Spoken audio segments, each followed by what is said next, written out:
की जय, सतगुरुदेव भगवान की। बोले परम पूज्य दाता जी महाराज की। बोले परम पूज्य स्वामी अविनाशी जी महाराज की जय। बोले परम पूज्य स्वामी अखंडानंद भगवान की जय। बोले परम पूज्य स्वामी श्री ज्ञानानंद जी भगवान की जय। बोलिए सतगुरुदेव भगवान की जय।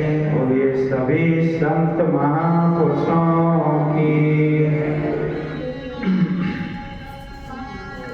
ब्रह्मानंदम परम सुखदम केवलम ज्ञानमूर्ति द्वंद्वातीतं गगन सदृशं तत्त्वमस्यादिलक्ष्यम् एकं नित्यं विमलमचलं सर्वविधि साक्षिभूतं भावातीतं त्रिगुणरहितं सद्गुरुतं नमामि।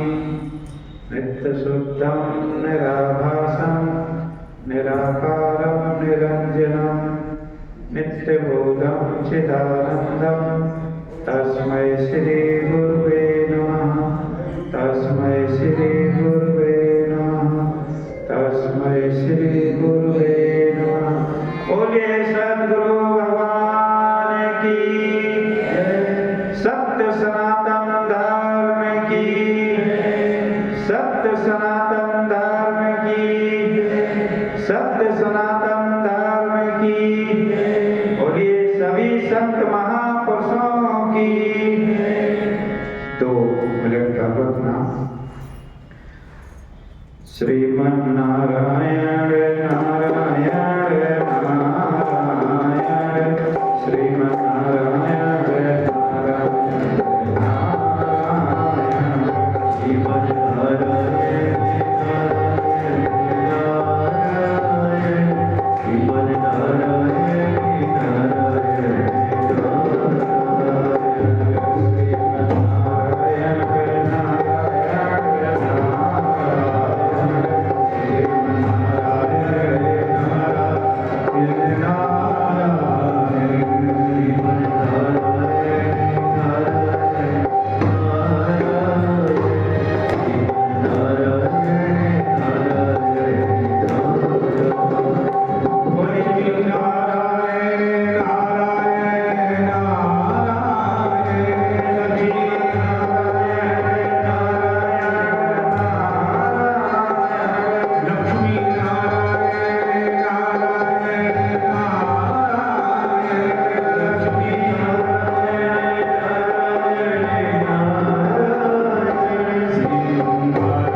स्वामी जी कल हरिद्वार से पधारे थे, लेकिन किसी कारणवश शाम के नहीं आ पाए थे। यहाँ पर थोड़ा नहाने में लेट हो गए थे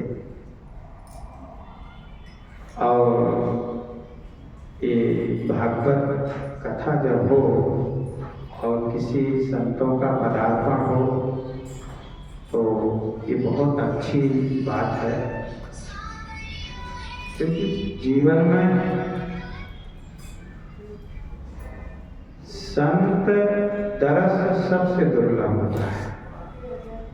दरस परस और मंजन पाना हर पाप कह वेद हुआ। संतों के दर्शन से, संतों के स्पर्शन से और संतों की जो उनका उपदेश देना है, ये मंजन है। हरण पाप कह वेद पुराण। अब देखो ना, परीक्षित का जो पाप था, यह तो पाप बहुत तरह के, लेकिन यहाँ मूल पाप माने अज्ञान को लेना है। अज्ञान की निवृत्ति बिना मंजन किए सत्संग किए बिना यदि कोई सोचे कि अज्ञान की निवृत्ति हो जाए, वो संभव नहीं। दरस और परस ये लौकिक शिष्टाचार है, पर इससे अविद्या की निवृत्ति नहीं हो सकती। ये आपकी सरलता को जाहिर करता है कि आपका संतों के प्रति प्रेम है, लगाव है। लेकिन मंजन पाना संतों के उपदेश का श्रवण करता है, ये बड़े महत्व की बात है। क्योंकि कल श्रीमद् भागवत में भक्ति देवी का जो दुख था, उसके जो दो पुत्र थे, क्योंकि बिना भक्ति के ज्ञान और वैराग्य नहीं होता, लेकिन वेदांत दर्शन अलग है। क्योंकि विवेक होगा तो उत्तरों उत्तर हर चीज बढ़ेगी, पर यहां विवेक होगा कैसे? जब आप संतों की भक्ति कर रहे। भक्ति देवी भी संतों की शरण में पहुंची है। थोड़ा विचार कर, नारद जी की शरण में गए। नारद जी भी सनक आदि ऋषियों की शरण में गए। तो भक्ति का जो मुख्य स्वरूप है आत्मदर्शन, ये उपलब्ध होता है। कल श्रीमद् भागवत का महत्तम का वर्णन था, गोकर्ण की कथा था। लेकिन श्रीमद् भागवत जहां से भगवान वेद व्यास प्रारंभ करते हैं, तो भगवान वेद व्यास जी जन्माधस, अब देखो यहां लिख रहे हैं कि सत्यम परम धीमहि, जिसने इस जगत की सृष्टि, स्थिति और प्रलय होते हैं, क्योंकि वह सभी सदरूप पदार्थों में अंगत है, जिससे जगत की उत्पत्ति, स्थिति और प्रलय, वह सभी पदार्थों में अंगत है। अब थोड़ा विचार करना, इस पे विवेक करना। शुरुआत भगवान वेद व्यास कहां से कर रहे हैं? वह असत पदार्थों से पृथक है, जड़ नहीं चेतन है। असत उनको कहते हैं जो किसी काल में हो और किसी काल में ना हो। तो भगवान वेद व्यास कह रहे हैं भगवान ऐसे नहीं है। असत पदार्थों से भिन्न, जड़ नहीं चेतन। भगवान जड़ नहीं है, भगवान चेतन है। परतंत्र नहीं, स्वयं प्रकाश। भगवान परतंत्र भी नहीं है, वो स्वयं प्रकाश है, पर प्रकाश नहीं है। जिस करके सब प्रकाशित होते हैं, जो स्वयं प्रकाश है। जो ब्रह्मा अथवा हिरण्यगर्भ नहीं, उन्हें अपने संकल्प से ही जिसने उस वेद ज्ञान का दान किया है, क्योंकि सृष्टि के रचयिता उन्हें ब्रह्मा, और यहाँ विराट और हिरण्यगर्भ नहीं रह सकते, जिसके संबंध में बड़े बड़े विद्वान भी मोहित हो जाते हैं। जैसे तेजोमय सूर्य रश्मियों में जल का, जल में स्थल का, स्थल में जल का भ्रम होता, वैसे ही जिसमें वह त्रिगुणमयी जागृत स्वप्न सुषुप्ति रूपा सृष्टि मिथ्या होने पर भी अधिष्ठान सत्ता से सत्यवत प्रतीत हो रही, उस अपनी स्वयं प्रकाश ज्योति से सर्वदा सर्वथा माया और माया के कार्य से पूर्णतः मुक्त रहने वाले परम सत्य स्वरूप परमात्मा का हम ध्यान करते हैं। किसका ध्यान करते हैं? सत्यम परम धीमहि। किसी विग्रह का यह ध्यान नहीं लिखा है। भगवान के जो विग्रह होते, जैसे भगवान राम का विग्रह, भगवान श्री कृष्ण का विग्रह ना, हम सत्य का ध्यान कर रहे हैं। अब आप लोग विचार करो कि आप सत्य का ध्यान कौन कौन करते हैं। विग्रह का ध्यान सभी करते हैं, और वो सत्य कैसा है? जो जागृत, स्वप्न, सुषुप्ति रूपा सृष्टि मिथ्या होने पर भी उसकी अधिष्ठान सत्ता से सत्यवत प्रति, जिसकी सत्ता से जागृत, स्वप्न और सुषुप्ति सत्यवत लगते हैं। इनकी अपनी सत्ता नहीं है, इनका अपना होनापन नहीं है। इसीलिए जो भगवान वेद व्यास जब इस ग्रंथ को लिखने लगे तो सबसे पहले उन्होंने सत्य स्वरूप परमात्मा का ध्यान किया, किसी विग्रह का नहीं। जो जागृत, स्वप्न और सुषुप्ति से अतीत,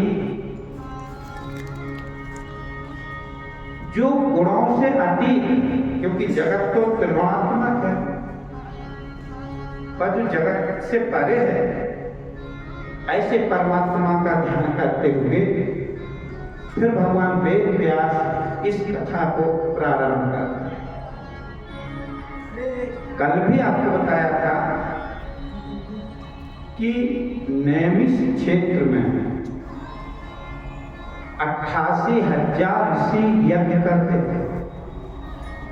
यज्ञ के बाद जो समय बचता था वो कथा श्रवण में समय देते थे। जैसे मान लीजिए कि आप संसार का काम कर रहे हैं, अब जितनी देर आपका संसार का काम हुआ उतनी देर आपने संसार का काम किया, इसके बाद जो समय बचे वह भगवान में लगा था, भगवान के चिंतन में लगा था। तो शौनक आदि ऋषि सूत जी महाराज से प्रश्न करते हैं। तो ये कल भी प्रसंग आया था, और इस भागवत कथा का महत्व वो 200 साल वर्ष बाद जो सनक आदि ऋषियों ने नारद जी को सुनाई, वो 200 साल बाद सुनाई है। लेकिन इसका महत्व प्रकट है कि इसी से ही मुक्ति है, दूसरा और कोई शास्त्र नहीं है। श्री व्यास जी कहते हैं, शौनक आदि जो ऋषि हैं ब्रह्मवादी, ऋषियों से प्रश्न सुनकर रोमहर्षण के पुत्र सूत जी, जिनके रोम खड़े हो जाते थे भगवत कथा को सुनकर, सूत जी महाराज के पिता थे। तो सूत जी महाराज ने शौनक आदि ऋषियों को सुनाई। श्रीमद् भागवत अत्यंत गोपनीय रहस्यात्मक पुराण है। अब इसकी महिमा का गान करते हैं। यह भगवत स्वरूप का अनुभव कराने वाला समस्त वेदों का सार है। श्रीमद् भागवत संसार में फंसे हुए लोग घोर अज्ञान अंधकार से पार जाना चाहते हैं, उनके लिए आध्यात्मिक तत्वों को प्रकाशित कराने वाला यह एक अद्वितीय दीपक है। और मैं आपको ये भी बता दूं, श्रीमद् भागवत का मतलब होता है किसी संतों के द्वारा श्रवण की हुई ब्रह्मचर्चा। आप ये मत सोच लेना कि श्रीमद् भागवत हम पढ़ लेंगे तो उद्धार हो जाएगा। आप ये देखें, इस भागवत को जिसने भी श्रवण किया है उसने किसी महापुरुष का सानिध्य प्राप्त किया है। सानिध्य प्राप्त करने के बाद जब किसी महापुरुष के द्वारा सुनी गई तब इस श्रीमद् भागवत का रहस्य समझ में आएगा। ना तो आप देखो ना, घरों में बहुत सारे लोग होते हैं जो अपने घर में प्रतिदिन गीता का पाठ करते हैं, प्रतिदिन गीता पढ़ते हैं, लेकिन गीता का रहस्य कब समझ में आता है? जब आप किसी संत महापुरुष के सानिध्य में बैठ करके और उसके पूर्ण अभिप्राय को समझोगे। ठीक इसी तरह श्रीमद् भागवत का भी यही रहस्य है। उसकी महिमा का गान जरूर किया है। गूढ़ं तत्तो न साधु दुरावै और आरत अधिकारी जय पावन। उस विषय का यदि उन्होंने अधिकारी पाया है, उस विषय के लिए यदि वो आप है, परमात्मा की प्राप्ति के लिए यदि कोई तत्पर है, तो सब उस पर दया करते हैं। तो इसमें जो पूर्ण तत्व है, हम कथा तो पढ़ लेते हैं और कथा हमारे सहज समझ में भी आ जाएगी, पर पूर्ण तत्व उसको हम नहीं समझ सकते। उसको समझने के लिए मुझे किसी संत का सहारा चाहिए। ऋषियों, आपने संपूर्ण विश्व के कल्याण के लिए बहुत सुंदर प्रश्न किया है, क्योंकि प्रश्न श्री कृष्ण के संबंध में है। आपसे भली भांति आप श्री कृष्ण के संबंध में इससे भली भांति आत्मशुद्धि हो जाती है। अब आत्म तो शुद्धि सर्व है, तो आत्म की शुद्धि का होना तो संभव है नहीं है ना। तो यहाँ किसकी शुद्धि होती है? यहाँ आत्मा से अंतःकरण की शुद्धि, क्योंकि आत्मा स्वभाव से शुद्ध है, निर्विकार है। तो श्री कृष्ण मनुष्यों के लिए सर्वश्रेष्ठ धर्म वही है जिससे भगवान श्री कृष्ण में भक्ति हो। अब थोड़ा विचार करो, श्रीमद् भागवत को यदि आप श्रवण करते हो तो श्रीमद् भागवत के वचन हैं कि सर्वश्रेष्ठ धर्म कौन है? जिससे कि आपकी कृष्ण में भक्ति हो, कृष्ण से प्रेम हो। मनुष्यों के लिए सर्वश्रेष्ठ धर्म वही है जिससे भगवान कृष्ण में भक्ति हो। भक्ति भी ऐसी हो जिसमें किसी प्रकार की कामना ना हो। अब थोड़ा आप विचार करो कि सच में हमारे अंतःकरण में ऐसी ही भक्ति जागी। यदि हम भगवान की भक्ति कर रहे हैं और हमारे अंतःकरण में कोई वासना जागी है, तो फिर वो भक्ति तो कामना वाली होगी। तो कह रहे अंतःकरण में कोई भी कामना ना हो, जो नित्य निरंतर बनी रहे।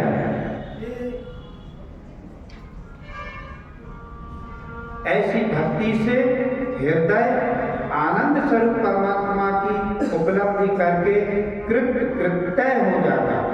जब ऐसी भक्ति होगी तब क्या होगा? हृदय में आनंद स्वरूप। अच्छा, एक ध्यान रखना, पूरे श्रीमद् भागवत में यदि भगवान की उपलब्धि का यदि जगह बताई गई है कि यदि भगवान कहाँ उपलब्ध होगा, तो सीधा शब्द आता है हृदय में। हृदय बाहर नहीं मिलेगा। आप कोशिश करो, हमें कहीं बाहर मिल जाए, नहीं मिलेगा। भगवान श्री कृष्ण की भक्ति होते ही अनन्य प्रेम से उसमें चित्त जोड़ते ही निष्काम ज्ञान वैराग्य का आविर्भाव हो जाता। धर्म का ठीक ठीक अनुष्ठान करने पर भी यदि मनुष्य के हृदय में भगवान की लीला कथाओं के प्रति अनुराग उदय न हो तो वह निराश्रमी है, यानी उस श्रमी नहीं है, उसका मेहनत की और नहीं की। जैसे भूसा का कूटना, अब कूटो तो क्या सार निकलेगा भाई? मनुष्य शरीर मिला है, और यदि हमारे, इसलिए कितनी अच्छी बात इन्होंने लिखी है धर्म का फल, अब देखें, धर्म का फल यदि भगवत प्राप्ति में नहीं हुआ, कितनी सुंदर बात लिख रहा है, शब्दों पे ध्यान दें। धर्म का फल मोक्ष है, उसकी सार्थकता अर्थ प्राप्ति में नहीं। अब 99% लोग धर्म करते हैं, लेकिन धर्म का फल जो भगवत प्राप्ति है उसको नहीं चाहिए। आप भी अपने अंतःकरण में झांक के देखना कि जो हम धर्म कर रहे हैं, धर्म करने के बाद क्या हमारे अंतःकरण में एक ही भावना है कि मुझे परमात्मा की प्राप्ति हो, कि संसार की भावना है? यदि संसार की भावना है तो फिर वो धर्म ही कहाँ रहे? धर्म का फल मोक्ष है, उसकी सार्थकता अर्थ प्राप्ति में नहीं। वो धर्म इसलिए करते हैं कि अर्थ की प्राप्ति। अर्थ केवल धर्म के लिए है, भोग विलास के लिए नहीं। अर्थ किसके लिए है? यदि